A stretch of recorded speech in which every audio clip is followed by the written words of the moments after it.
दोस्तों भारत को तोड़ने की जो साजिश थी उसका बहुत बड़ा आज खुलासा करने वाले हैं हमारे साथ एक्स रो ऑफिसर एन के सूद जुड़े हैं सूद से जुड़े हैं और वो बताएंगे आपको कि कैसे मई के महीने में ही भारत के दो टुकड़े हो जाने थे जिसमें से लगभग एक तिहाई भारत का हिस्सा चला जाना था भारत के बाहर। कैसे वो हमें बताएंगे एन के सूद सर नमस्कार, आपका बहुत बहुत स्वागत है। नमस्कार, बहुत बहुत शुक्रिया। सूद सर क्या हुआ था, क्या प्लानिंग थी, प्लीज थोड़ा पीछे जाके हमें बताइए डिटेल में। देखिए, बहुत बड़ी प्लानिंग चल रही थी और ये प्लानिंग होनी थी ममता बनर्जी के जीतने से वेस्ट बंगाल के अंदर। ममता बनर्जी देश को तोड़ने की तैयारी कर रही थी। देश को स्पेशली वेस्ट बंगाल को बांग्लादेश से मिलाने की पूरी तैयारी हो चुकी थी। दूसरी तरफ राहुल गांधी कह रहा था जो देश है ये यूनियन ऑफ स्टेट्स है, वो भी सीएए के साथ काम कर रहा था, डीप स्टेट के साथ काम कर रहा था। केजरीवाल के साथ खालिस्तानी बैठे हैं, अखिलेश यादव के साथ मुसलमान है, वहां पे दंगे कराने की बात चल रही थी यूपी के अंदर। और बिहार में तेजस्वी यादव है जो देश को तोड़ना चाहता है। वहां पे तीसरी तरफ बैठे आपके अब्दुल्ला कश्मीर के अंदर, जिनकी कोई डिमांड कभी पूरी नहीं होती, वो भी देश को तोड़ने की बात कर रही थी। लेकिन ये सबको कंट्रोल किसने किया? अमित शाह ने। अमित शाह ने जिस तरीके से वेस्ट बंगाल के अंदर ममता बनर्जी को डिफीट किया, जिस तरीके से वेस्ट बंगाल के अंदर काम किया, 15 दिन तक आपके अमित शाह वेस्ट बंगाल के अंदर बैठे इलेक्शन से पहले और पूरी तैयारी की। पूरा उनका काम चल रहा था पिछले 5 साल से, किस तरीके से वेस्ट बंगाल को अपने कंट्रोल में लाया जाए। आपको याद होगा कभी मोहम्मद यूनिस, कभी वेस्ट बंगाल के कुछ लीडर्स और साथ में कुछ लीडर्स बांग्लादेश के, वो बार बार इशू उठा रहे थे चिकन नेक का कि हम 7 स्टेट्स को तोड़ देंगे। इवन मोहम्मद यूनिस गए थे चाइना के अंदर और चाइनीज प्रेसिडेंट को उन्होंने जिस फोटो दिखाई थी 7 सिस्टर्स की और कहा था इसका रास्ता जाता है बंगाल से होकर के, बांग्लादेश से होकर के। यानी कि पूरी तैयारी हो चुकी थी देश को तोड़ने की। साथ में अमेरिका इनके साथ मिला हुआ था। आपको याद होगा जब इलेक्शन हमारे रिजल्ट आए थे उससे पहले मार्को रूबियो जो यूएस के फॉरेन सेक्रेटरी हैं, उनके विजिट तय हो चुकी थी इंडिया आने की और वो इंडिया उसी टाइम पे आए जब इलेक्शन की रिजल्ट डिक्लेयर किए, क्योंकि यूएस को पूरी उम्मीद थी कि ममता बनर्जी जीतेगी। और मार्को रूबियो का एक जो एजेंडा था वो था ममता बनर्जी से मिलने का और पूरी प्लान को एक शेप देने का। एक दूसरी तरफ जो बांग्लादेश है वहां पे हाई लेवल अमेरिकन की डेलीगेशन आई थी, उनकी डिफेंस और सिक्योरिटी की डेलीगेशन वहां पे थी जिसके अंदर सीआईए के लोग भी थे। वहां से भी पूरी तैयारी चल रही थी देश को तोड़ने की या वेस्ट बंगाल को बांग्लादेश से मिलाने की। और हमेशा से अगर आप पुरानी बात कीजिए तो यूएस हमेशा इंडिया को तोड़ना चाहता था। 1960s में इन्होंने एंटी हिंदी एजिटेशन चलाई थी साउथ के अंदर ताकि साउथ को इंडिया से अलग कर दिया जाए।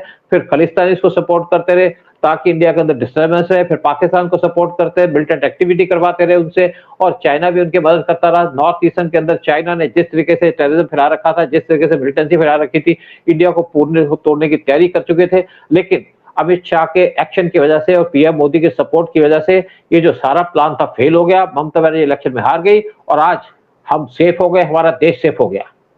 अच्छा सूद सर, ये जो बिल्कुल आपने सही कहा, लेकिन बॉर्डर क्या पूरी तरीके से अब सेफ हो चुका है? क्योंकि पहले तो सुप्रीम कोर्ट तक जाना पड़ा था हमारी जो बीएसएफ को कि भाई सरकार को कि वहां पे बीएसएफ को जमीन नहीं दी जा रही है, और अभी भी देखा जा रहा है कि लगभग हजारों लोग डेली बॉर्डर पे जमा हो रहे हैं इस डर से कि उनको जेल में डाल दिया जाएगा, क्योंकि डिटेंशन सेंटर बनाने की बात कर दी है हर जिले में। और बंगाल के जो फोर्सेस है, बॉर्डर फोर्स, वो वहां पे उन लोगों को जाने नहीं दे रहे हैं। तो हम कह तो रहे हैं कि सेफ हो गया है, लेकिन जो अभी लोग अंदर हैं क्या उनको निकाला जा रहा है निरंतर? बिल्कुल निकाला जा रहा है। देखिए, एक जो पहला लॉट था वो 4000 बांग्लादेशियों का था जिसको बांग्लादेश ने एक्सेप्ट किया। फिर 1500 बांग्लादेशी हमने भेजे, उनको भी एक्सेप्ट किया। जो लोग नहीं जाते या नहीं लेते उनको हम बॉर्डर में डिटेंशन कैंप्स में रख रहे हैं। इवन आप देखिए यूएस की क्या प्लानिंग थी। यूएस ने बांग्लादेश के फॉरेन सेक्रेटरी को एक special place they the UN के अंदर और वहां से एक क्वेश्चन रेज किया गया कि इंडिया बांग्लादेशियों को भेज रहा है, तो इंडिया ने अपना फर्म स्टैंड दे दिया कि हमारी कंट्री के अंदर जो भी लोग इलीगल है उनको निकालेंगे। यूएस भी निकाल रहा है, सऊदी भी निकाल रहा है, बाकी कंट्रीज भी निकाल रहा है, हम भी निकालेंगे। एक आपको और बड़ी इंपॉर्टेंट बात बता दूं, जब से वेस्ट बंगाल के अंदर शुभेंदु अधिकारी पावर में आए हैं, शुभेंदु अधिकारी का जो एडमिनिस्ट्रेशन है देखने के काबिल है। शुभेंदु अधिकारी ने कहा मैं मोदी का बच्चा हूं और मोदी की पॉलिसीज पे चलूंगा। और शुभेंदु अधिकारी ने जिस तरीके से अपनी पुलिस, जिसको कहा जाता था बिकी हुई पुलिस है, वो टोटल कंट्रोल में चल रही है उसके। और वहां पे जो बैठे हैं आपके जो टीएमसी के जो लीडर्स बैठे हैं जिन्होंने लोगों को परेशान किया, रेप किया, उनको लोग अंडे फेंक रहे हैं, उनको परेशान कर रहे हैं, उनको मार रहे हैं, क्योंकि मारना भी जरूरी है। और दूसरी तरफ बांग्लादेशी हैं, वो भाग भाग के बांग्लादेश की तरफ जा रहे हैं। उनको पता है यहाँ पे शुभेंदु अधिकारी आ चुका है, अमित शाह बैठे हुए। और एक और बात आपको बता दूं कि 7 ये कॉरिडोर थी जो आपके टिकन नेक के क्लोज थी, उसको उन्होंने दे दिया है सेंटर को, और सेंटर ने उसको हैंड ओवर कर दिया आर्मी को, और आर्मी अब जो चिकन नेक है, जो वहां पे बांग्लादेशी बैठे हैं उनको चुन चुन के वहां से निकाल रही है और उसको सेफ गार्ड कर रही है। एक दूसरी बात है कि इन्होंने सबसे पहला काम किया शुभेंदु अधिकारी ने, उसने कुछ 160 एकड़ की जमीन वो दे दी बीएसएफ को, जिसके ऊपर बीएसएफ बहुत देर से मांग रही थी मैं जमीन दे दो, और बीएसएफ को जैसी जमीन दी, बीएसएफ ने बॉर्डर पे फेंसिंग का काम शुरू कर दिया, और वहां पे बांग्लादेशी और उनकी जो बॉर्डर पुलिस है वो खड़ी हो गई और तंग करने लगी। तो इन्होंने गोली चलाने की धमकी दे दी कि तुम्हें को चुन चुन के मार देंगे, लेकिन साथ में फेंसिंग का काम भी इस टाइम बहुत स्पीड से चल रहा है, और जितने बांग्लादेशी भाग रहे हैं, जितने करप्ट लोग हैं वो भी भाग रहे हैं। साथ में जो टीएमसी के 80 में से 60 विधायक हैं वो बीजेपी में ज्वाइन करना चाहते हैं, अलग यूनिट बनाना चाहते हैं, क्योंकि आज ममता बनर्जी को पूरे तरीके से डिसमेंटल कर दिया, हरा दिया है अमित शाह के एक स्ट्रॉन्ग एक्शन की वजह से।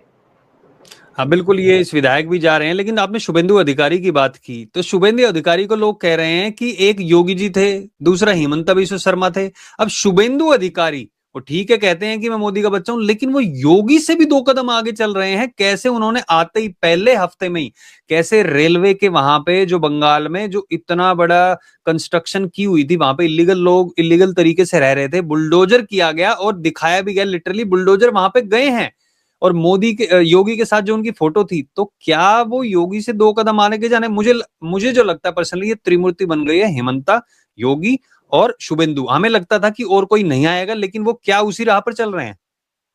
देखिए बिल्कुल, एक्चुअली जब योगी से इनकी मुलाकात हुई तो इन्होंने योगी के पैर छुए, मतलब उनकी जो पॉलिसी है उसको पूरे तरीके से एग्री करते हैं, उसके साथ यानी उसकी पूजा करते हैं और मोदी की भी पूजा करते हैं। देखिए एक बड़ी इंपॉर्टेंट बात है कि आप एक आदमी जो आपसे जूनियर है, आपके से कम उम्र का, उसके पैर छूते, फिर लोगों ने पूछा आप क्यों पैर छू रहे थे, कहते वो योगी हैं इसलिए पैर छू रहा हूं, यानी कि योगी से पूरे सहमत है। और आपको एक और बात बता दूं, यहाँ से पिछले साल बहुत सालों से यहाँ पे एक मस्जिद बनी हुई थी, आपके एयरपोर्ट के रनवे थे 80 फीट दूर, उसको हटा नहीं पा रहा था, ना आपके जो कम्युनिस्ट थे वो हटा पाए, ना ममता बनर्जी, ममता हटाना नहीं चाहती थी, इन्होंने उसको हटा दिया।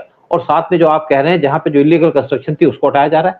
और आप देखिए जो यहाँ पे गुंडा बनता था जिसका नाम है पुष्पा जहांगीर खान, वो इलेक्शन लड़ने से पहले एक दिन पहले उसे विड्रॉ कर लिया और गायब हो गया। उसको ढूंढा जा रहा था कि ये बांग्लादेश से आएगा, सारे बांग्लादेश के बॉर्डर पे पूरी तैयारी की जा रही थी कि यहाँ से निकलेगा। अल्टीमेटली पता चला कि वो नेपाल के बॉर्डर पे पहुंच गया और वहां पे एक टैंकर के अंदर छुपा हुआ था कुछ दिन से, और वहां से इनको ढूंढ के बॉर्डर से लेकर दिल्ली कलकत्ता वापस लाया गया। ममता बनर्जी का जो भतीजा है अभिषेक बनर्जी, वो जो सबसे बड़ा गुंडा वहां पे, उसके घर पे भी रेड की गई, इवन ममता बनर्जी के घर पे रेड की गई, क्योंकि यहाँ से सारे इलीगल काम चल रहे थे। बहुत जल्दी आप देखिएगा एक्शन लिया जाएगा अभिषेक बनर्जी के ऊपर भी, ममता बनर्जी के ऊपर भी। लेकिन शुभेंदु अधिकारी की हमें बड़ा अप्रिशिएट करना पड़ेगा। उन्होंने कहा कोई भी अपने हाथ में लॉ एंड ऑर्डर न ले, और आप जिस तरीके से शुभेंदु अधिकारी ने इस टाइम पे पुलिस में कंट्रोल किया है, जबकि वहां पे 35 साल तक रूल था कम्युनिस्टों का, 15 साल से वहां पे रूल कर रही थी ममता बनर्जी, और 50 साल के रूल के बाद भी आज जो बंगाल की पुलिस है जिस तरीके से एफिशिएंटली काम कर रही है, जिस तरीके से प्रॉपर तरीके से काम कर रही है, जिस तरीके से शुभेंदु अधिकारी ने एडमिनिस्ट्रेशन को कंट्रोल किया, मानने वाली बात है। और आप कहते हैं कि आप ये योगी से ऊपर चले गए, मैं सोचता हूँ योगी का मुकाबला तो हो ही नहीं सकता, लेकिन शुभेंदु अधिकारी ऐसे हैं जो योगी को इस टाइम पे चैलेंज कर रहे हैं कि क्या तुम एक कदम लोगे तो मैं 2 कदम लूंगा। और जिस तरीके से काम कर रहे हैं शुभेंदु अधिकारी, सेल्फलेस काम है इनका। और ये कहा जाता है कि ना तो मोदी ने शादी की, ना योगी ने शादी की, ना शुभेंदु अधिकारी ने शादी की, क्योंकि इनका जन्म हुआ है देश की सेवा करने का। और आज वेस्ट बंगाल के अंदर जैसे काम किया जा रहा है, जैसे वहां पे इलीगल कामों को रोका जा रहा है, जिस तरीके से वहां पे इस टाइम पे इन्वेस्टमेंट का काम किया जा रहा है, वहां पे दूध की जो आपका मदर डेयरी है और बाकी जो है आपके वो सारे बिजनेस खोलने की तैयारी की जा रही है। अडानी अपना काम खोल रहा है, बाकी जो टाटा वाले वहां भी अपना काम स्टार्ट कर रहे हैं, वहां पे बहुत सी फैक्ट्री लगने की बात की जा रही है। इवन जो उनकी नदियां उनको साफ करके वहां पे ट्रांसपोर्ट का सिस्टम बनाने की तैयारी की जा रही है। और मैं कहता हूं कि बड़े कमाल का काम किया जा रहा है इस टाइम पे शुभेंदु अधिकारी और उनकी जो टीम है। और ऐसा लगता है शुभेंदु अधिकारी ने पूरी प्लानिंग तैयार की, जिस तरीके से वेस्ट बंगाल के अंदर काम किया जा रहा है, इम्प्लीमेंटेशन का काम किया जा रहा है, प्रोग्रेस का काम किया जा रहा है, गुंडों को पकड़ा जा रहा है, कोई कंपैरिजन नहीं है इस टाइम पे। अच्छा सूद सर, एक चीज और लास्ट में पूछना चाहूंगा। जो आपने बताया कि एमएलएज वगैरह ये इनके जा रहे हैं, और यहाँ तक कि ये भी बताया गया है कि शत्रुघ्न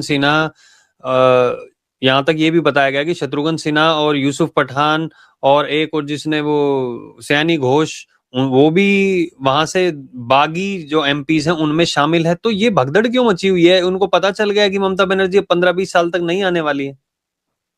देखिए, ममता बनर्जी का आने का कोई चांस ही नहीं लगता, क्योंकि एक तो जिस तरीके से मोदी शाह ने काम किया है और जिस तरीके से ममता बनर्जी का एक्सपोजर हुआ, अंदर अंदर से बहुत गुस्सा था यहाँ के लोगों के अंदर। देखिए, एक बड़ी अजीब बात चल रही है यहाँ पे। सयानी घोष जो कभी जिसने एक बहुत सी उल्टी सीधी बातें की है, मुसलमान को प्रमोट किया है, उसको क्यों लिया जा रहा है इन लोगों के द्वारा? क्योंकि ये कहा जाता है सयानी घोष ने जो काम किया वो कोई नहीं कर सकता। जिस तरीके से उसने ममता बनर्जी को एक्सपोज किया है, मुस्लिम को के साथ मुस्लिम का साथ दे करके, वो एक बहुत बड़ी अचीवमेंट है और इसलिए उसको दिया जा रहा है। लेकिन महुआ मित्रा को लिया नहीं जा रहा, क्योंकि ये जितने पॉलिटिशियन है, देखिए जो पॉलिटिशियन होता है अपना कैरियर भी देखता है, देश की सोचता है, स्टेट की सोचता है, साथ में कैरियर देखता है, मेरा क्या कैरियर है। आपके सयानी घोष है, इसकी उम्र है 33 साल की, इसको पता है मेरा फ्यूचर के अंदर कैरियर है। महुआ मित्रा स्पेंड फोर्स है, साथ में उसने शादी कर ली है, वहां से तो करोड़ रुपए मिलेंगे, वो भी छोड़ना चाहती थी, लेकिन बीजेपी ने कह दिया इसको बागियों के साथ ना मिलाया जाए। इससे पे शत्रुघ्न सिन्हा थोड़े से कंफ्यूज हैं, कीर्ति आजाद भी कंफ्यूज हैं, क्योंकि इन्होंने जिस तरीके से बीजेपी को गालियां दी है, जिस तरीके से बीजेपी को क्रिटिसाइज किया, के आजाद इनको नहीं लगता आएगा, है कि बीजेपी कीर्ति आजाद नहीं आने वाला वो किसी हालत में, तो लेकिन हाँ, कल्याण इनको बनर्जी। कल्याण बनर्जी ने भी स्टेटमेंट देखी उसकी मैंने, उसने कहा अगर ममता चाहती है कि उसकी पार्टी में लोग रहें तो उसको अभिषेक बनर्जी को हटाना पड़ेगा। लेकिन क्या ममता बनर्जी हटा पाएगी उसको? क्या हटाएगी? लेकिन ये बात पक्की है, कल्याण बनर्जी जो आपके अभिषेक बनर्जी है, जल्दी से जल्दी जेल में जाएंगे, क्योंकि बहुत धंधे किए हैं, बहुत धंधा किया इन्होंने। वहां से ड्रग्स आते थे, जो ड्रग्स आते थे 20 लाख के बांग्लादेश से, उसको 2 करोड़ रुपए में बेचा जाता था। उसका जो मेन जो आपका राइटर है या प्रोड्यूसर है वो है अभिषेक बनर्जी। काओ की स्मगलिंग बंद हो गई है, इससे बांग्लादेश के अंदर हाहाकार मची हुई है। देखिए, पहले बांग्लादेश के अंदर 20 लाख काओ स्मगल की जाती थी इंडिया से, जब ब्रिटिश का राज था इंडिया के ऊपर। तो जो बांग्लादेश का इस टाइम पे रीजन है, वहां पे काउस भेजी जाती थी, क्योंकि उनको बहुत शौक है काउस का। लेकिन उसके बाद जब सेंट्रल गवर्नमेंट ने एक्शन लिया तो काउ की स्मगलिंग कंट्रोल हो गई, बीएसएफ को ओजार रिप्लाई कर दिया। लेकिन अब काउस की स्मगलिंग एक हिसाब से टोटल बंद हो चुकी है, और कुछ मुस्लिम इस टाइम पे कह रहे हैं कि काउ को नेशनल एनिमल डिक्लेयर कर दिया जाए। वो इसलिए नहीं कह रहे कि उनको देश से प्यार है या काउ से प्यार है, वो इसलिए कह रहे हैं कि अगर हमारी गवर्नमेंट उसको नेशनल एनिमल डिक्लेयर कर देगी तो अगर कोई काऊ रास्ते में घूमती मिलेगी, क्योंकि काऊ तो बहुत ज्यादा है, तो उनको एक मौका मिल जाएगा गवर्नमेंट को टारगेट करने का। तो ये जो मुसलमान हैं वहां सामने से कुछ बात करते हैं, अंदर से इनका एजेंडा कुछ हो रहा है। लेकिन एक और इंटरेस्टिंग बात यह है कि बहुत से मुस्लिम एमपी और एमएलए वो इस टाइम पे ज्वाइन कर रहे हैं जो राइवल ग्रुप है, जो ममता बनर्जी के खिलाफ है। क्योंकि कुछ इंडियन मुस्लिम्स, उनको भी बहुत परेशानी थी ममता बनर्जी के एक्शन की वजह से, वो बांग्लादेशियों को प्रमोट कर रही थी, देश को नुकसान पहुंचा रही थी, वेस्ट बंगाल की डेवलपमेंट का काम नहीं होने दे रही थी, और कोई इंडस्ट्री को यहाँ पे परमिट नहीं कर रही थी, उनके बिजनेस भी नहीं हो पा रहे थे लोगों के। तो इसलिए लोग इस टाइम पे परेशान थे ममता बनर्जी से। और आज ममता बनर्जी का जो एजेंडा था, देखिए ममता बनर्जी क्यों टूट रही है, एक और रीजन है उसके। आप चाहे उद्धव ठाकरे को लगा लो, चाहे ममता बनर्जी को लगा लो, इनकी क्या पॉलिसीज थी? ना इनकी पॉलिसीज ना प्रोग्राम्स। एक पॉलिसी थी इनकी, हेट इंडिया, हेट हिंदूस।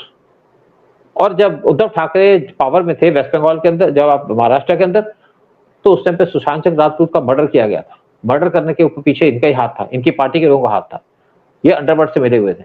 और उस टाइम पे ये कह रहे थे कि अगर यहाँ पे लोग, तो उस टाइम पे बात कर रहे थे कि जो आपकी मस्जिद है वहां पे लाउड स्पीकर लगेगा, ये कह रहे थे लाउड स्पीकर लगेगा। और देखिए एक एमपी नवनीत राणा को इन्होंने किस तरीके से बेइज्जत किया, किस तरीके से उसको अरेस्ट किया, क्योंकि उसने आपके हनुमान चालीसा पढ़नी शुरू कर दी थी। आज वो पावर से हट गए, उनकी पार्टी दोबारा से टूट रही, पहले तो टूटी, अब उनके पास 8 एमपी है, 8 में से 6 फिर जा रहे हैं एनडीए के अंदर। आपके पास ना पॉलिसी है ना आपके प्रोग्राम है, सिर्फ आपकी पॉलिसी चल रही हेट हिंदुस्तान के ऊपर, हेट हिंदूस पे, और अपीसमेंट करते हैं मुसलमानों की। कब तक चलोगे? इसीलिए पार्टियां टूटी हैं, इसीलिए केजरीवाल की पार्टी भी, गवर्नमेंट भी हारी है, क्योंकि ये डेवलपमेंट का काम नहीं कर रहे थे, ये हिंदुस्तान को हेट कर रहे थे, हिंदू को हेट कर रहे थे और मुसलमान को प्रमोट कर रहे थे। इनका एक ही एजेंडा था, आप मुसलमान को प्रमोट करो, हिंदुस्तान को गाली दो, हिंदू गाली दो, कब तक चलोगे? तो इसीलिए आज ममता बनर्जी की गवर्नमेंट भी टूट रही है। मतलब कुल मिला के वही है कि अगर आप देश का सोचते तो ठीक है, लेकिन माइनॉरिटी जो कहते हैं ना, अपीजमेंट के नाम पर जो उनका पेट भरा जा रहा था, ये भी नहीं है कि सबके साथ एक जैसा व्यवहार किया जाए, वो नहीं हो रहा था। आई थिंक उसका जवाब जनता ने दिया है। और त्रिमूर्ति जो बन गई है अब योगी की, हिमंता बिस्वा शर्मा और शुभेंदु अधिकारी की। तो मुझे लगता है कि ये त्रिमूर्ति लोगों को भी पसंद आ रही है, और कमेंट सेक्शन में भी हम लोगों से ये पूछना चाहेंगे, बताइए क्या आपको लगता है कि ये त्रिमूर्ति अच्छी है, और भी ऐसे ही मुख्यमंत्रियों को आगे आना चाहिए और राज्यों से ही। और मुझे लगता है जब और मुख्यमंत्री ऐसे ही आगे आएंगे तो सूद सर हमारे देश का कल्याण अपने आप ही संभव होगा। तो बहुत बहुत धन्यवाद सूद सर आने के लिए और सारी जानकारी देने के लिए आपका। जय हिंद, जय भारत। जय हिंद, जय भारत।